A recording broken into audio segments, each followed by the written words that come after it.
our friend Anthony Robbins, who we both love and adore, he says, fear is false expectations appearing real. I'm George Markowski and welcome to the Positive Property Show. Our mission is to empower 10,000 people to create financial freedom through property using the Markowski method. Join us. Hello. Hi, George Markowski and Vesna Grubacevic here, coming to you live at the Australian Property Chat. Hello, Vesna, and welcome. Hello, George. Hello, everyone. Great to be here. Now, guys, if you're watching, please type in #live. Obviously, if you're watching the replay, type in #replay. We've got an exciting session. We're going to be talking about mindset. Dr. Vesna Grubacevic, I should say doctor. Dr. Vesna, she's been a friend of mine for over 20 years. She's a qualified hypnotherapist, qualified neuro-linguistic programmer, timeline therapist. And what else is there? There must be some other stuff because you're a doctor as well. Yes, the PhD's in clinical hypnotherapy. Yep. And also techniques that I've developed from my own PhD, Key to Respect I as well. And also author, Sabotaging Your Confidence book. Oh, yep. Yep. Excellent. Media commentator, speaker, just the works, George. Fantastic. And look, tonight we're going to be talking about something very important. We're going to be talking about fear and also your relationship with money and all of the mindset stuff. And Vesna's an expert in the mindset stuff. She's amazing. She's really good. I'm very excited about doing this. And guys, if you've got any questions, anything to do with mindset, your relationship with money, fear, anything like that, confidence, hi from work, hello, just type in your questions and we're going to hopefully answer them at the end of the show. But we're going to start and let's talk about fear. What is fear? Why do people experience fear? What's going on there? Fear is an emotion. And there's actually 3 different types of fear. There's fear, the actual emotion itself. There's fear of, so people have fear of something specific and they're actually beliefs, limiting beliefs. And there's also anxiety, which is fear related to future, more about worry and what could happen. So 3 different types of fear. So if you look at the first type, the actual emotion, the real question is the emotion appropriate for the situation or is it out of proportion? Okay, because it's okay to have a little bit of fear in certain situations. Like, for example, George, if you're walking down a dark alley in a city suburb of Adelaide late at night on your own and you heard a noise, you'd probably get a little bit jumpy, wouldn't you? Not in Adelaide, but maybe I was in Sydney or Melbourne. Yeah, maybe. Touche. Okay, yeah, so you might get a little bit jumpy because it's like this is your fight, flight, or freeze response kicking in, protecting you because there's perceived danger or an actual danger being present. So that's appropriate fear. Then we have out of proportion fear, which is over the top. It's irrational. Okay, so it's an irrational fear, and people overreact with fear to a situation. And in those situations, that sort of fear causes inaction. It causes people to procrastinate, causes people to avoid things, causes people to be distracted by other things and stay stuck pretty much. Okay, so that's the problem type of fear.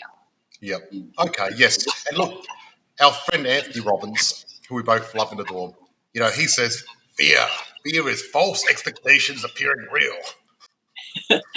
Yes, except people who feel the fear feel it as if it's real. It's real for them. Yes, okay. So, yeah, exactly. And I think what you're talking about, so when it comes to fear, okay, let's say, for example, because I want to talk about property because this is what we talk about here. Yes. Now, there's lots of people who fear about investing in property. They're really scared. And look, buying a property is probably the biggest thing you can do in your life. Yes. Except for maybe getting married, buying a property is the second biggest thing. I mean, those 2 things are 2 biggest things. So they're scary things when you're doing big things. And, I do think that if people don't know what they're doing, they should have fear because you shouldn't just jump in guns a-blazing. So tell me, what do we do there? Yeah, I think it's very, very important that people do their research and due diligence with any major decision. I think that's important. You need to do the analysis and talk to experts and get advice from people like yourself, George, who know the industry and so forth. And then once you have all the facts, once you have all the information, then you need to make a decision you're happy with. And that requires people to trust themselves. It requires people to trust themselves to make that decision. And often if people have a fear of trusting themselves, if people have fears about what could go wrong, if people have fear of failure or even fear of success, these are all beliefs that hold people back and get in the way of them actually making a decision. Yep, yep, exactly. And I do think that one thing, what you're saying exactly, is education and learning something and knowing something stops that fear. And one thing that people are always fearful of is getting out of their comfort zone. Oh, yes. That's a normal thing for every human. And what I've been trying lately, actually, I've been trying to get comfortable with being uncomfortable, Good. right? Yeah. And so what I've been doing lately, since it's winter, is I've been having cold showers every morning. Excellent. And you know what? First time I did it, I didn't like it very much at all. I'm sure. It wasn't my favourite thing at all.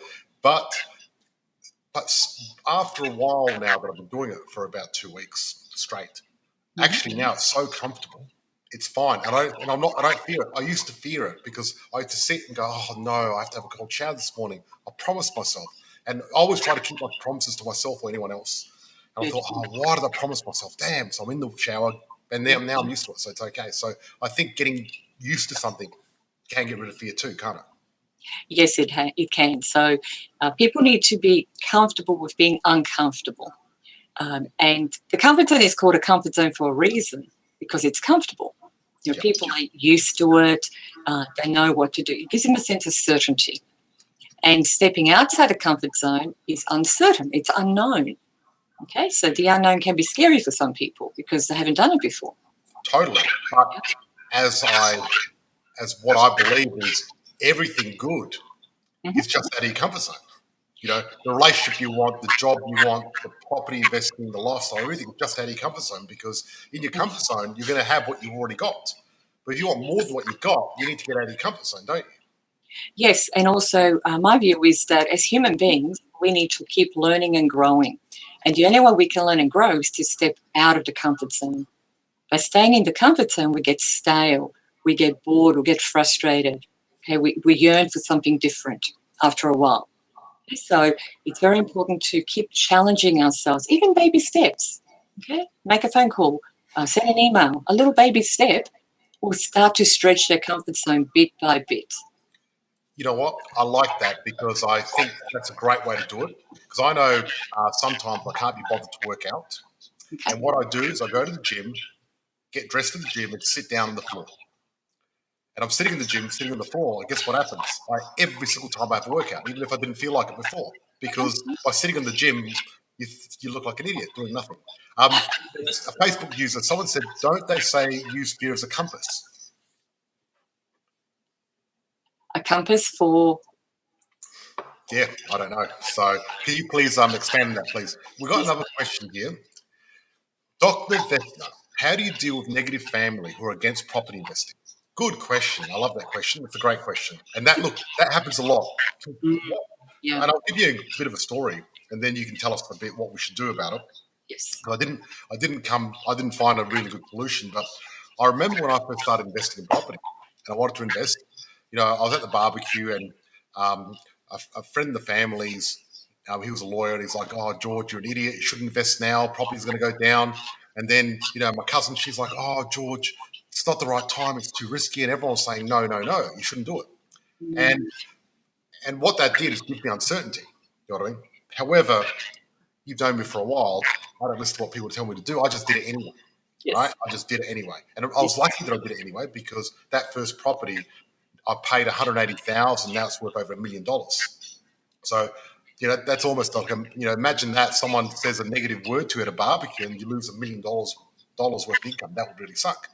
Now, the challenge is this happens to a lot of people. They go on their investing journey and they'll go to the barbecue or talk to their friends. Their friends will go, "Oh, no, it's too risky. Don't do it." And I Mhm. think part of the reason is these people themselves are probably scared to do it themselves. Yes, So they don't want you doing it either. Not in a bad way, but unconsciously, because then you're going further ahead. They don't feel comfortable with you becoming more successful, maybe. I don't know. How do you yes. deal with this? What do you do? Yeah, well said, well said. Often when you talk about your goals and dreams with people who either lack goals and dreams or keep themselves small and people who are insecure, sometimes when you talk about the things you want to do, it pushes their insecurity buttons. And that's why the negative response comes out. It reflecting their own view of the world, reflecting their own beliefs about what they believe they can and cannot do. Yes. So just realize it's their beliefs. It's not your beliefs unless you choose to adopt those beliefs. Okay, so I think the most important thing to do is just realize that everyone has an opinion based on their values and beliefs, which are different to yours. So the question is, the opinions they're giving, are they well-researched, educated opinions, or are they just based off, a headline or something they read somewhere and now they're an overnight expert? So just be mindful of that. Yeah. Beautiful, Vesna. Beautifully said. So if you've got to get an opinion of someone, get an opinion of someone where their opinion counts. Exactly. So, for example, if I want to go work out and I'm talking to Mr. Australia, well, I'm going to listen to him. Yes. But I'm not going to listen to my next door neighbour that sits on the couch all day eating potato chips. If you're going to listen about property, don't listen to someone that's broke and doesn't have 20 properties. Talk to me who's got 40 properties, even better. And that's the way to do it. Exactly. So I think it goes back to having enough inner certainty in yourself that other people's opinions don't matter. Okay? That you commit to your goals, you follow through on your goals, and obviously if it's a partner in a relationship, and you obviously need to get them on board if it's a joint financial decision. You both need to agree. It needs to be a win-win. So perhaps get them involved in the education space as well. Get them involved with some of these online sessions. Get them talking to George and his team as well, so that they have peace of mind. And they understand the ins and outs rather than just go on something they might have just read here and there. So I think inner certainty is critical, because if for example, if I'm the person that's just asked the question and I'm at a barbecue and I mention to one of my family members, hey, I'm just going to get an investment property, I'm really excited. And if I say it in an uncertain way and I don't believe it, that I can actually achieve it, it's going to come across. They're going to pick up my uncertainty and they're going to reflect it back to me like a mirror and show me my inner uncertainty. People pick up your vibe, by your tone of voice, by your posture. So if you come across as totally certain, they're less likely to be negative. That is brilliant. Very good. I like that. And certainty is a certain tone as well, isn't it? Yes, it does. Yeah, because as your tone was when you're uncertain, is if at the end of the sentence you go up an octave, that shows uncertainty because it sounds like a question. Exactly. But if you go down an octave, then it sounds like a command. Yes. Yeah. So like if I'm at a barbecue and I say, just to demonstrate to people, so if I'm at a barbecue and say, I'm going to get an investment property, that's very uncertain. It sounds like a question. You're not actually telling me something. Exactly. And but if you say, hey, I'm going to buy an investment property. Spot on. Exactly. Yes. Okay, so we've got another question here. We've got some great questions, by the way, guys. Keep up the good work. If you know you have limiting beliefs but don't know how to change them, what would you suggest? So the question is, are you clear about the specific limiting belief? Sometimes people think that what the belief is the actual belief, but beliefs come in layers. Okay, so it's really important to get to the core limiting belief, to identify that first, and then change it. Okay, so make sure you're working on the right thing, because sometimes what we think is a limiting belief is not a limiting belief. Okay, so could the person who asked the question maybe give me an idea what they think the belief is, and I can maybe help out? That'd be great. And while we're waiting for that, I'll go to the next question because they're coming in thick and fast. It's great. Kathy saying, hi, George Makoski and Dr. Vesna live. Hi, Kathy. How are you? Welcome. What to do when you're motivated and already have 2 properties and ready to take action, but you're treated like a rookie and you feel alone even after joining this program? Wow. Okay. That's for you, George. Yeah, look, we go to the doctor. So look, at the end of the day, if you've already got 2 properties, you're ready to take action, what you need to do is maybe get your partner to come along to these live sessions on Thursday night and interact with us, because, if they've got questions, if they've got limiting beliefs, maybe they can ask us the question and we can help them there. That could be a good idea. I think that could be one way to talk to your coach and see if your coach can help you. And, but getting them on Thursday is a good idea. Get them more information. I really feel that, If someone is not supporting you in your journey, it's because they're insecure, because they don't understand how powerful this is and what it's going to do for you. And that's the problem. And it's not their fault. That's what I want to say. So if people have got a limiting belief or they're negative, it's not their fault. They don't know any better. But unfortunately, it's not going to help you either. You know what I mean? That's the problem, because you really want to work on that. And I think definitely give feedback to whoever's part of the program. Give feedback, because people are not mind readers. Sometimes if you're feeling a particular way and you're not expressing it, they don't know how to help you because you haven't expressed it. So definitely give them feedback. I'm sure they'll be open to the feedback, right, George? Yep. Yep. That's right. Absolutely. Thank you, George. My partner is inclined with me. I'm talking about the program. Okay, inclined. What does that mean? Oh, okay. I think that was a follow-up question to the previous one, George, Yep. in terms of feedback about the program. So I would definitely talk to your coach and express any concerns with them. I think it's really important to have open, honest communications with people anytime you have any concerns with anyone. Express your concerns, because often people don't know how to help you unless you tell them if something's not working, and also tell them what is working. Give them both positive and constructive feedback. Absolutely. I think it's very important to communicate with people. Definitely. Okay, so next question. Before we go on this question, I've got an interesting thing I saw in the paper today, Okay. and that Labor proposed last week to pay around $300 to get vaccinated. Isn't that interesting? And the thing is, I really think it's a bad idea, and I'll tell you why, because of psychology. Because usually, if you're getting paid to do something, it's something you don't want to do. And so if you're paying people to get vaccinated, you're trying to say, well, vaccinating is not that good. So I think it's going to backfire. Luckily, our Liberal Party went against it, but I'm just interested about the psychology behind that, about paying people to get vaccinated and if it's going to work.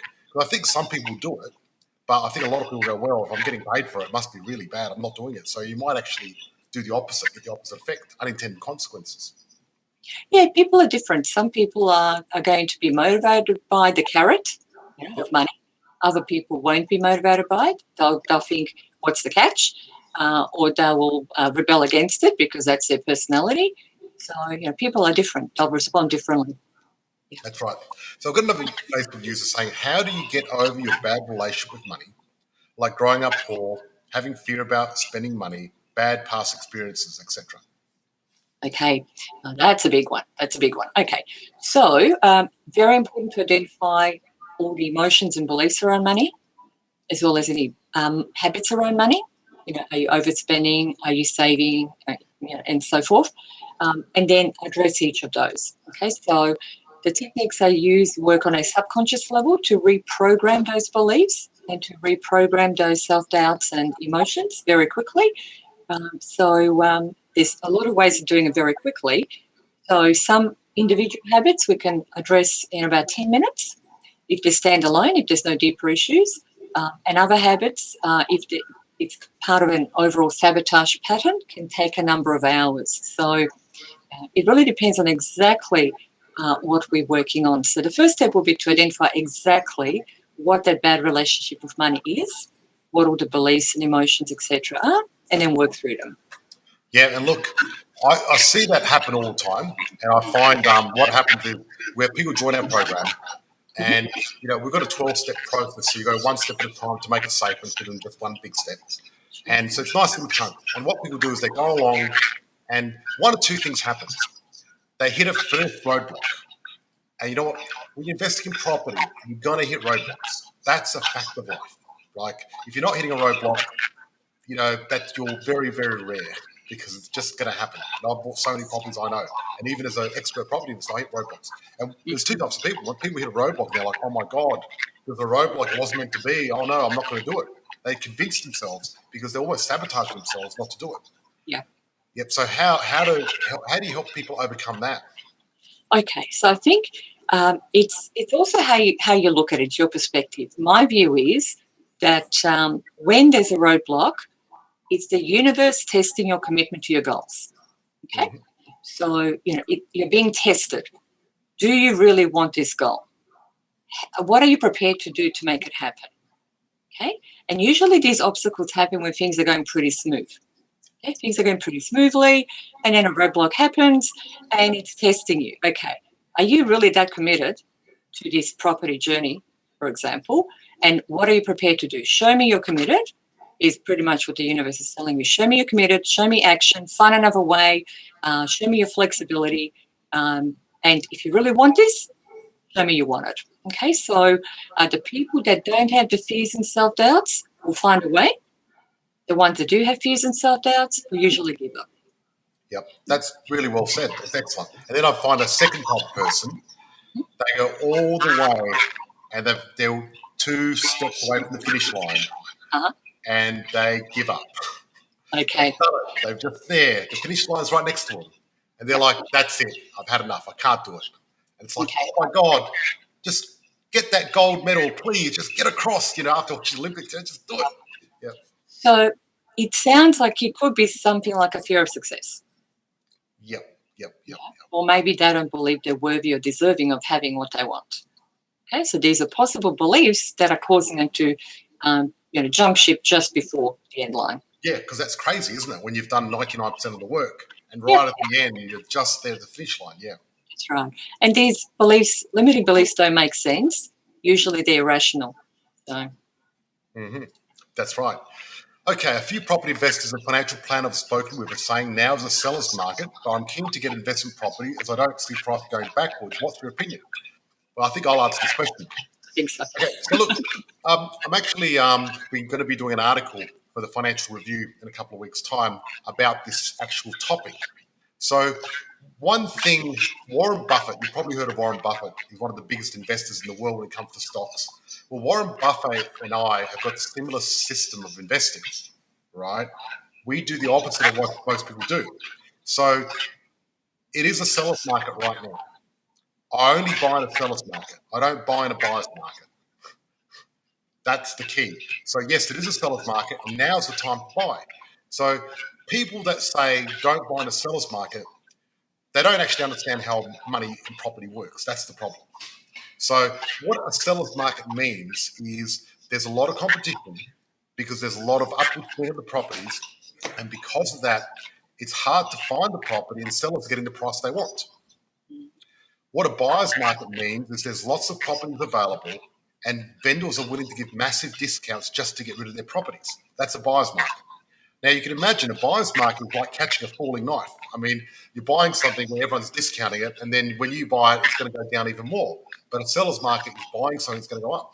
So you've got to think opposite. Whatever everyone else is doing, think the opposite, and you usually, don't follow all the sheep, don't follow the herd. That's it. And this is the big one.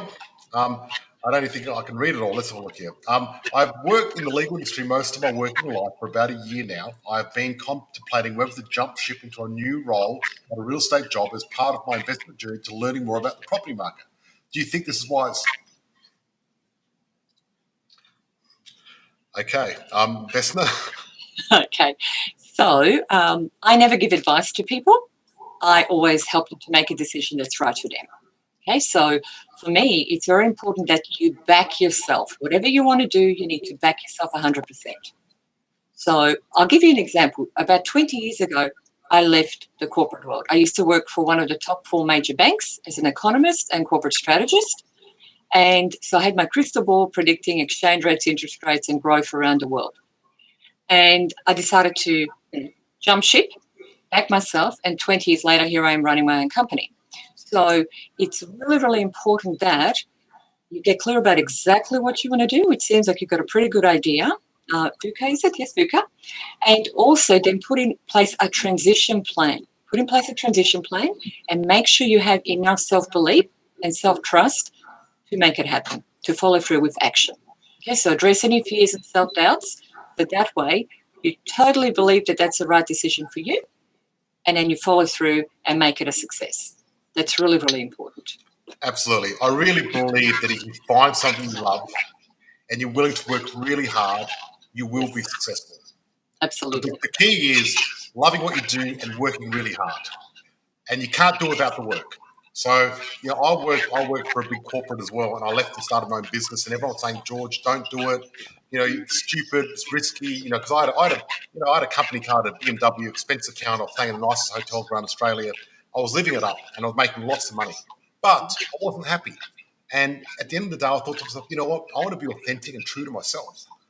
And I'd rather try and fail, at least try to do something, than on my deathbed say, oh, I was so safe. I stayed for this big corporate and did everything they asked me to do. So I'd rather do it. So me personally, I think, if you're confident enough, if you love it, if you're willing to commit and work as hard as you can, you should do it.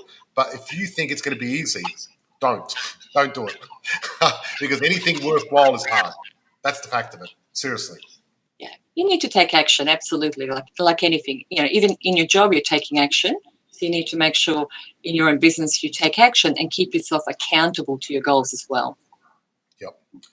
So Mario, I'm not comfortable telling family and friends that I'm going to buy an investment property. I guess I don't want to hear negativity.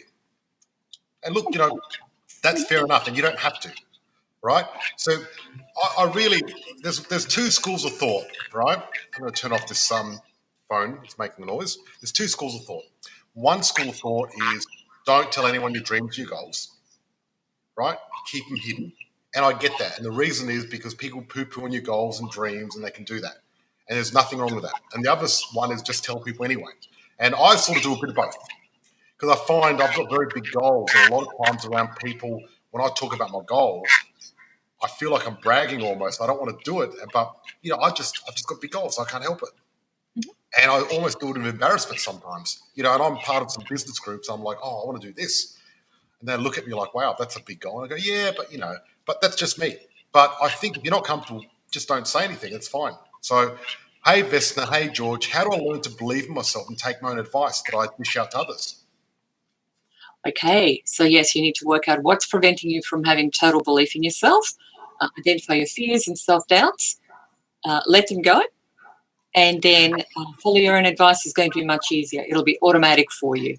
Okay, so it's really important to identify what's holding you back from totally believing in yourself right now. That's the first step.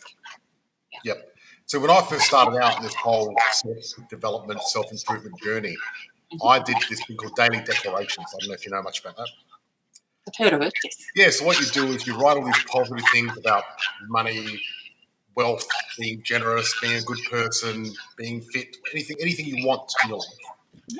And you write it all out in a positive manner so your brain can't process negatives. Then you put it on Post-it notes and stick it on your mirror, stick it in your car, stick it everywhere, and you brainwash yourself. And I did that for a while, and I think it worked. Okay. I've got a slightly different view, George. My view is that affirmations, which is sort of similar to what you're saying, affirmations work best when you truly believe them. Okay, because my experience has been a little bit different. I did affirmations for 2 years straight. I'd say them 20 minutes on the way to work and on the way back from work while driving. People thought I was crazy, looking at me, talking to myself. And I didn't believe a word of it, so nothing changed. Oh, you didn't believe it. That was the problem. That's the key. You need to believe your affirmations. I believe my affirmations. I really believe it. Yes. So you need to believe what you affirm, because otherwise you're just beating your subconscious mind into submission, which never ends well. No, if you don't believe it, you're doing the opposite. That's right. No, because what happens if you say, I'm going to be rich, and you don't believe it, then you're thinking of being poor, because your brain can't do an opposite. So that's the big challenge you've got to watch out for, because affirmations, if you don't believe the affirmation, you're going to create the opposite thing, because you're going to think the opposite every time you say it, which is the worst. Yeah. So, no, I agree. You really have to believe it or have the positive image and really fine-tune that. So what's the better way of doing it then, Vesna? Yeah, so the better way is, rather than affirm, the better way is to actually believe what you want to believe. So work on any fears and self-doubts that are in conflict with what you want to believe, and then you believe it and you don't need to affirm it. Yep, and someone just confirmed, Kathy, affirmations work best if you believe. Also create a vision board. Yes, I love vision boards. I've still got my original vision board from the 1990s. I love it. It's so exciting. I love going back, because I haven't done one recently, because I've done goal setting and vision boards for years and years. I think I did my first one when I was about 18. So, I've had 30 years of doing goals. So now almost don't even have to write it because they're so clear in my brain, but I still write them down because I like written goals. But I find having goals to drive you and push you forward is so good. It's so exciting. Goals are very important because goals give you direction. They give you certainty because you know where you're going. And when you achieve them, you get success, you feel confident, and that motivates you to then go to the next level. Very important. That's right. Nico says you have one life and one crack at it. Go for it and leave negative thoughts behind. Keep things close to your chest and be a quiet achiever. Nico, thank you so much for your participation. Nico is one of our members from Queanbeyan. I've known him for like 15 years. A great guy. He's awesome. Big shout out to Nico. How are you, mate? Great. Yeah, good advice. What tips do you have for emotional regulation so that you can not get as triggered in situations? Okay. That's very good. Yes. That's great question. Okay, so I'm going to do a little exercise with everyone. Yeah, Let's do it. Who wants to do an exercise? Let's do this. Yeah. Okay. So the first thing I want to do is just ask the audience. You know the answer probably, George. So this is for the audience. But There's one more thing. Just wanted to say. This is also going in our podcast. Is it okay if people are driving, or do they have to stop the car? Your eyes will be closed for part of it, so you may need to pull over if you do it, Yes. or you can do it when you listen to the recording. Yes. So please don't be doing this while you're driving, just in case. I don't want to be liable. George. Okay. Let's do this. Let's do this exercise. People say, Very good ecology check. Thank you, George. no worries. Great. So now let's talk about control, okay? Because that's related to this question. Who can tell me, amongst the listeners can tell me, what are four things that you can personally control? 4 things. Any ideas? If someone wants to type them into the questions, answers.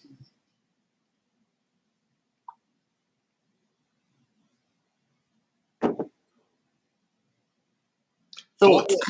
Yes, excellent. Well done. Thoughts is the first one. Great. Excellent. 3 more. What else can you personally control? Emotions. Emotions. Very good. Thoughts, emotions. I don't know. Hat comes out of your mouth. What comes out of your mouth? Yeah. Hat. Hat. Hat comes out of your mouth. I don't understand that. Okay. Actions, thoughts, words, and beliefs. Mm-hmm. Okay. Very good. Very good. Mindset, behavior. What comes out of your mouth?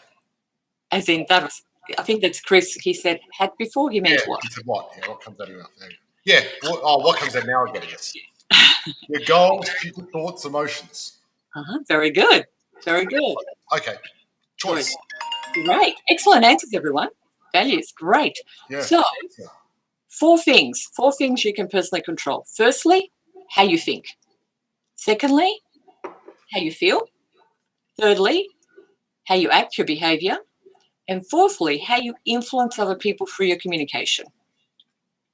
Okay, so they're the 4 things you can personally control. Everything else is beyond your control. Okay, so it's really important to stay focused on you, what's within your control. Okay, So if people have buttons of fear, okay, unresolved fear, okay, so if someone has unresolved fear, then it's going to be very easy for people to push that fear button, isn't it? Yeah. Absolutely. Because it's already there inside of you. Okay. But if you have no unresolved fear, no one's able to push that button because it doesn't exist. Okay. So that's how you make sure that you are not triggered. Deal with your emotional buttons. Okay. So I'm going to take everyone for a little exercise to show you that no one can control you unless you give them permission. Okay. So people who are driving, avoid doing this right now, maybe for the recording. Everybody else, I will get you to close your eyes, please, including you, George, please. Okay, so with your eyes closed, I'd like you to go ahead and put your hands on your lap.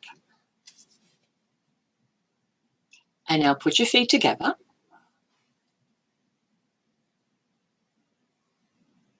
And now go to the corner and stand on your head, please.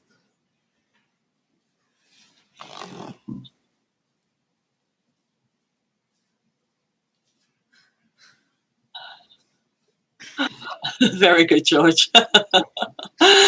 Okay, so notice that you close your eyes, you put your feet together, you put your hands on your lap. You were happy to do all of that, but you weren't happy to stand in the corner on your head. No, the head part was difficult. I couldn't stand on my head. Yeah. Okay. So my point is this: I cannot make you stand on your head in the corner. No one can make you do anything you don't want to do. Okay. You always have choice. That's really important for you to know. Okay. Now, sometimes it doesn't appear like you have choice because of those emotional buttons. When you get triggered, it appears like you don't have choice. Mm-hmm. If you want to have more choice, if you want to have more freedom of thought, action, behavior, and thought, action, and emotions, then it's really important to address those emotional buttons. Okay, so that way you're in total control of you, you're in total control of how you think, feel, and act, and what you create in your life. Okay, because when you have no fear, you can't be controlled. No. Simple. Yeah. Yes, of course. And I mean, I guess it's easier to control people that are easily triggered. And that's the fact of it. That's right. Because then you can just push their buttons and move them around. And the less, but the more calm and relaxed you can become, the more stoic you become. And look, I think part of it is practice. Because I remember whenever anyone used to come late for an appointment, I used to get pissed off because my time's valuable, right? And they're disrespecting me. But then I recently, several years ago, I decided from now on, if someone comes late, I'm going to take this opportunity to relax. And then I'm going to thank them for being late. So what happens? People come late, and I go, thank you so much for being late because I've got a chance out of my day to just sit here and do nothing. Mhm. And after the first few times, I just said it. I didn't really mean it, but now actually I do mean it, and I quite enjoy it. It doesn't matter, and it's one of those things that you can get used to. A lot of stuff because really all it is I don't know what happened to them. They may have been caught up in traffic or whatever. It may not be nothing. It's nothing personal to me. No, It's got nothing to do with me. that's right. That's the point. And I think part of that is that the triggering thing is that whole personal thing, isn't it? It is, exactly. People only take things personally when it's a personal emotional belief that needs to be addressed. When you're objective, it just happens. Yep, and that's what's happening in COVID at the moment. So, for example, you've got one camp saying, have the vaccine, otherwise you're a bad human and everyone's going to die because of you. And the other people are saying, don't have the vaccine because if you have the vaccine, you're a sheep people and Bill Gates is going to put 5G inside your veins and blah, blah, blah. And both sides have got their opinion and they both get triggered by each other. However, they're both looking for safety and of the community and everyone else, just in different directions. We're both at the same goal. But it's Yes. funny how one gets triggered by it. Yes, that's right. That's right. So, I think the most important thing in any situation where there's a difference of opinion, whether it's this situation, family barbecue, relationship conversation, when there's a difference of opinion, it's really important for people to respect differences. Where we get into challenges is where people want to be right. Somebody wants to be right and make other people wrong. Everyone has their own perspective. Everyone's right in their own view of the world. And we just need to learn to listen and understand and appreciate the differences and find common ground. Yep. And one thing you taught me, Dr. Vesna, is respect other people's model of the world. Exactly. And I think it's very powerful. And I love that. I use it all the time because at the end of the day, if someone believes something, I respect that they believe it. I don't have to believe it. That's right. Yes. Exactly.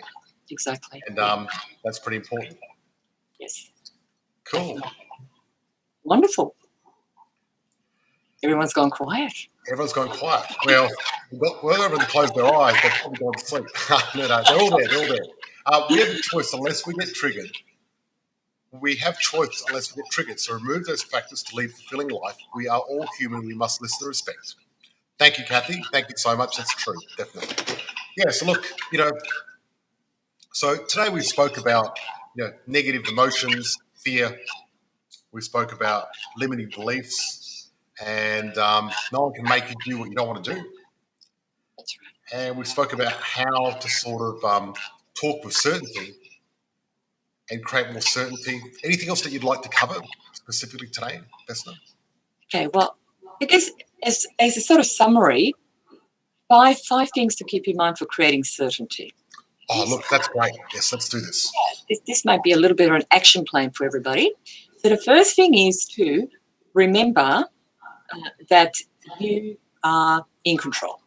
Okay. And if you want to get more control of yourself, address any fears, self doubts, and insecurities. Okay. And that'll give you inner certainty. Okay. Because then you'll be certain in yourself and believe whatever you want to pursue, regardless of what people think or say. So that's number one. Secondly, definitely set goals. Have goals because they give you certainty of direction and they also give you certainty when you achieve them. If you have a sense of success and you believe in yourself and that you can do it again. It's very important. Thirdly, focus on what you want. Okay, avoid dwelling on what could go wrong. Okay, because either way, you're going to create a self-fulfilling prophecy. This has been proven through studies that your brain is unable to distinguish between what's vividly imagined and what's real. So if you vividly imagine a worst case scenario, guess what? You'll get it. If you vividly imagine a best case scenario, you'll get it as well. Okay, so focus on what you want. And if you're going to do a what if, make it a positive what if rather than a negative what if. Okay, very important.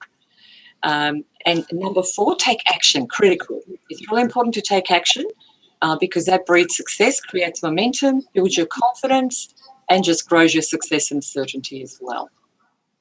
And finally, and importantly, create a supportive environment, which means be careful who you surround yourself with at work and socially and personally. Be careful what you listen to.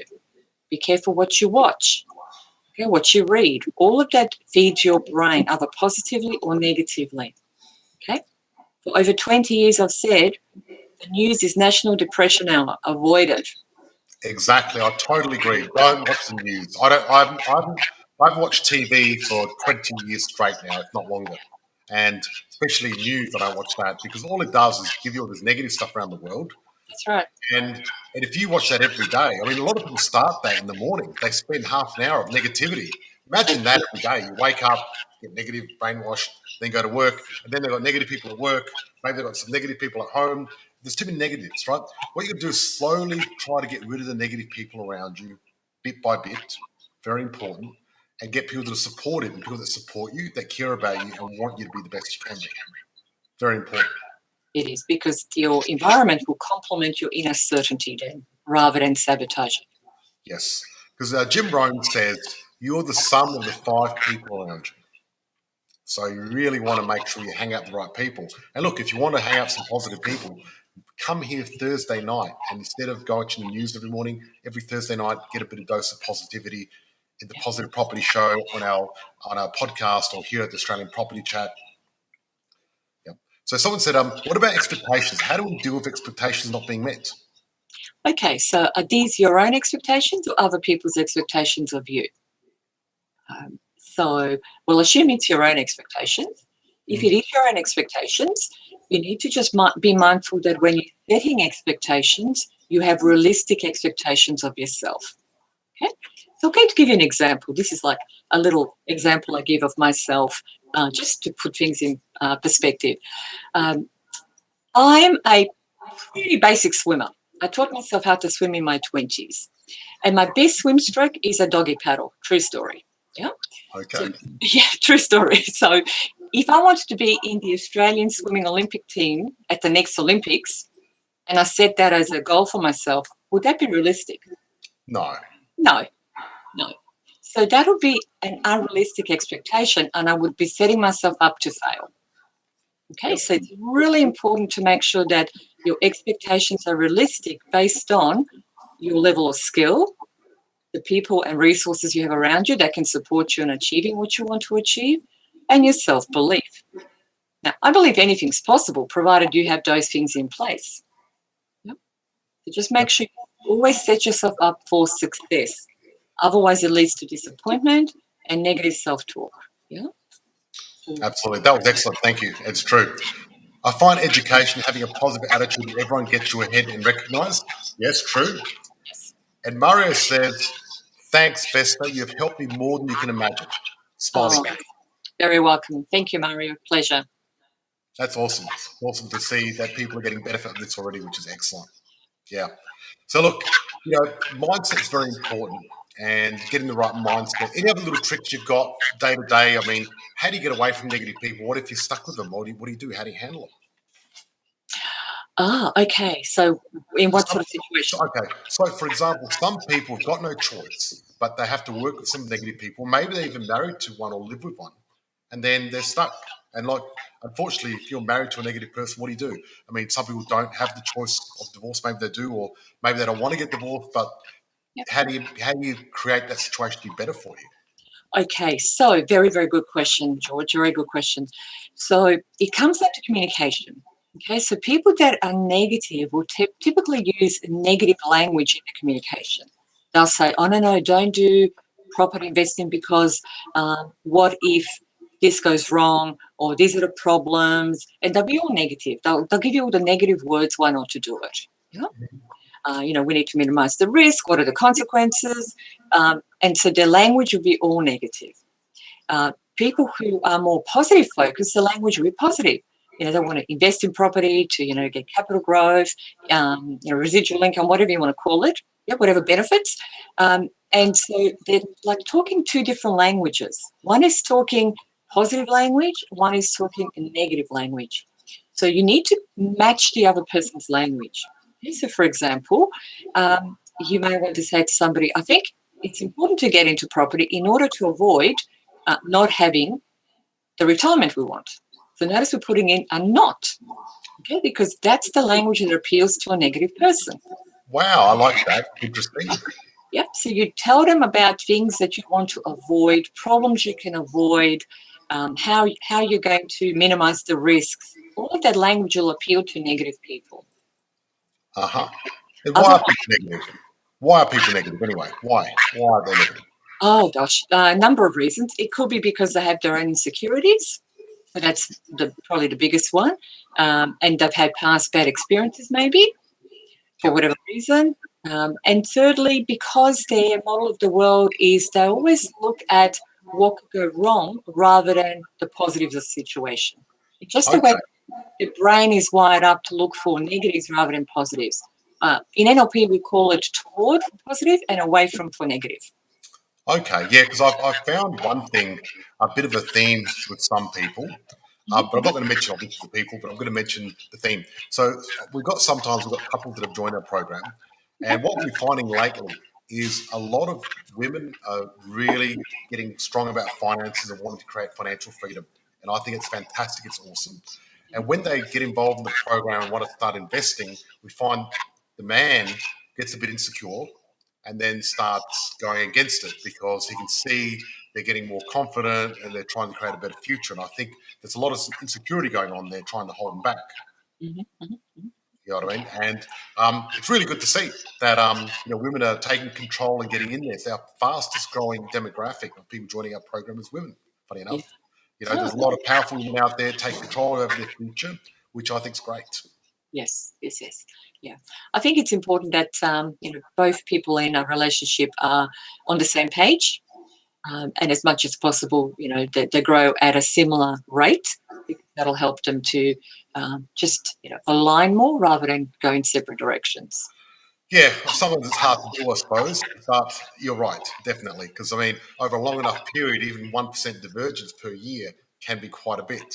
Can So you be. sort of got to try to catch up and do whatever. Otherwise, you Yes, can grow apart, definitely, definitely. And, that's it. you know, as, Anthony Robbins talks about constant, never-ending improvement. It's one of my favorite things to do, you know what I mean?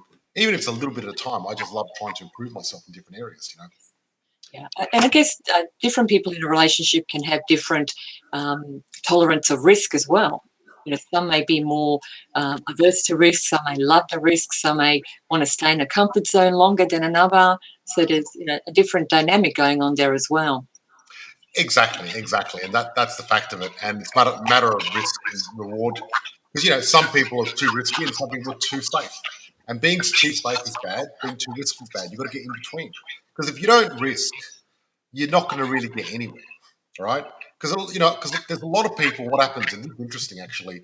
You know, they'll reach out to me and they've talked to Belinda about our program. They're not sure about it. They ring me and go, George, I want to talk to you about the program. Can you promise me it's not risky? And I go, no, I can't do that. Okay, if I told you, I'd be lying to you. Yes. How could I do that? I wouldn't be authentic. I couldn't be saying that because everything in life is risky. I mean, getting out of bed is risky. Walking across the street is risky.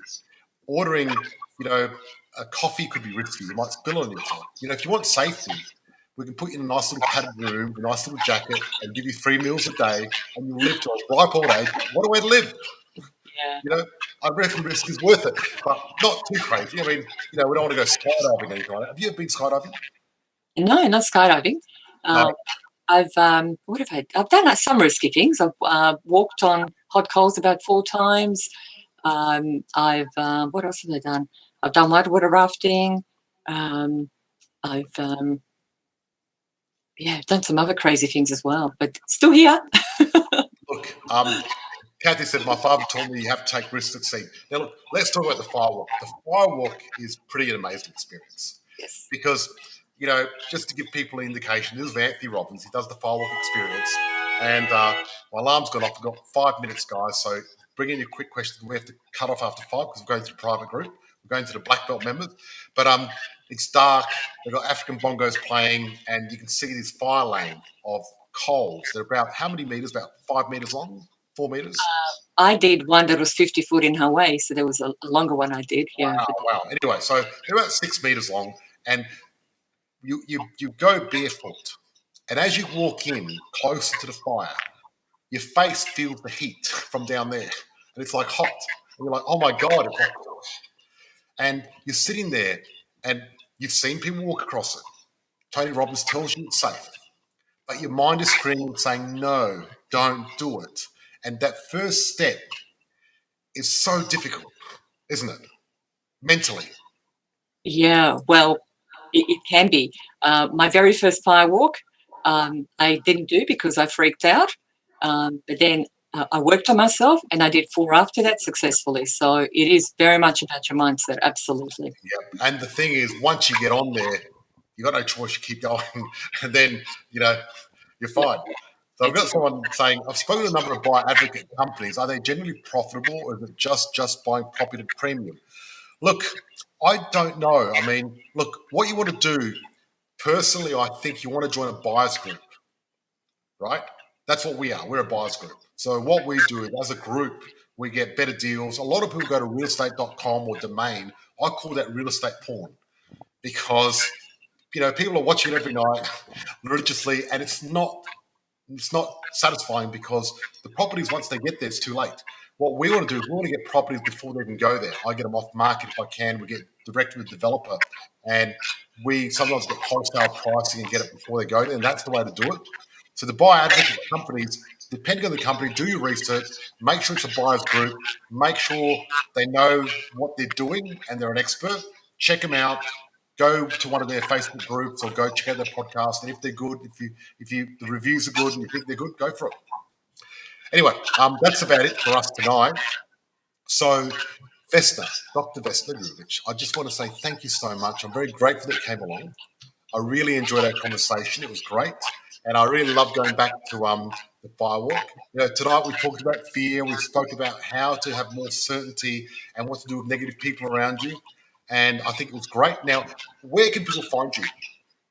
Okay, so if anybody wants to access some free NLP resources, if you go onto my website, QT, the letter Q, the letter T, the word transformation.com, so qttransformation.com, and there's some free resources you can help yourself to and empower yourself.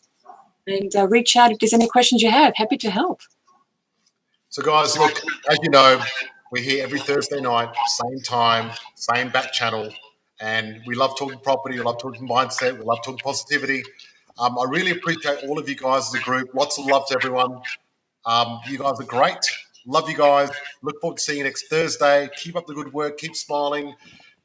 Chase off those negative people. Learn a bit of Kung Fu and you'll be fine. Thank you, Dr. Vesna. Thank you, everyone. Thank you. Thank you for listening. I'm grateful for all our listeners around the world. If you found this podcast valuable, please share with someone that might find this useful And please join our tribe of purpose-driven investors, increasing income and impact in our Facebook group, Positive Property. Please note, with a multi-million-dollar property portfolio and a passive income, I've become incredibly successful at investing in property. The fact of it is, however, many people may find investing in property challenging. It's not easy, and it takes a lot of hard work.